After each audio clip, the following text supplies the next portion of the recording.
আসসালামু আলাইকুম, hello everyone, welcome back to my channel Farhana ইনিস কিচেন। অনেকেই আছে বেগুনি, আলুর চপ, মরিচা তৈরি করতে গেলে পারফেক্টভাবে বেসনের ব্যাটারটা হয় না। আজকে পারফেক্টভাবে বেসনের ব্যাটার কিভাবে তৈরি করবেন এবং পুরো রমজান জুড়ে বেসনটা কিভাবে মিক্স করে সংরক্ষণ করে রাখা যায় আপনাদের সাথে শেয়ার করব। চলেন ভিডিওটা দেখিয়ে দিই।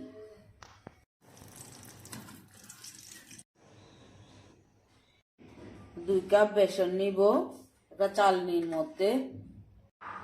যে কোনো ডালের বেসন নিতে পারবেন, আমার থেকে ছোলার ডালের বেসনটা খেতে কিন্তু ভালো লাগে যে কোনো নাস্তা।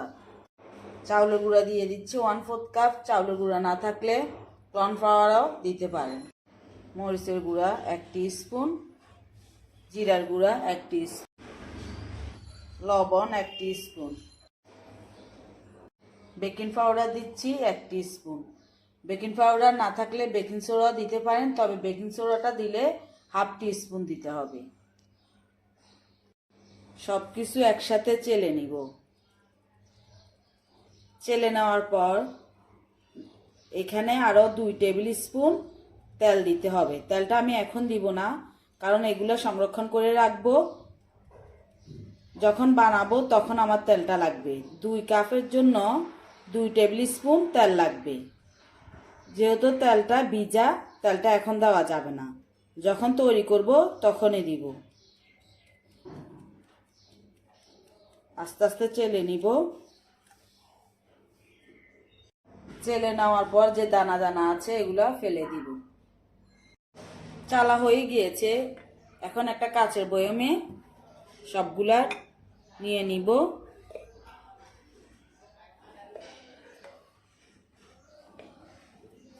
এইগুলা পুরা রমজান আমার হয়ে যাবে, কারণ আমরা মানুষ অল্প, সেজন্য আপনাদের বেশি লাগলে বেশি সংরক্ষণ করে রাখতে পারেন।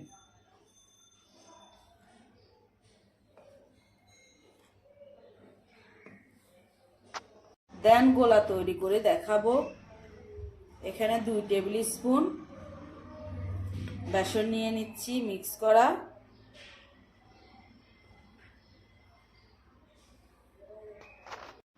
দুই টেবিল স্পুন বেসনের সাথে 1 টিস্পুন রেগুলার তেল দিয়ে দিব। তেলগুলা দিয়ে মিক্স করব। মিক্স করে এখন অল্প অল্প পানি দিব আর গোলাগুলা তৈরি করব। একসাথে পানি দেওয়া যাবে না, অল্প করে পানি দিব আর গোলা তৈরি করব।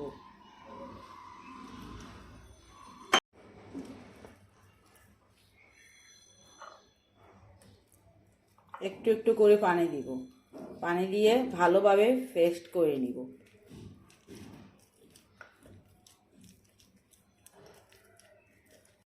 বেসনের ব্যাটারটা ঠিকঠাক মতো হয়ে গিয়েছে। কিভাবে বুঝবো? একটা আঙ্গুল চুবিয়ে এইভাবে ধরবো, একবারে সম্পূর্ণ ফ্রেশ হয়ে পড়ছে না, আমার আঙ্গুলের সাথে আরও রয়ে গিয়েছে।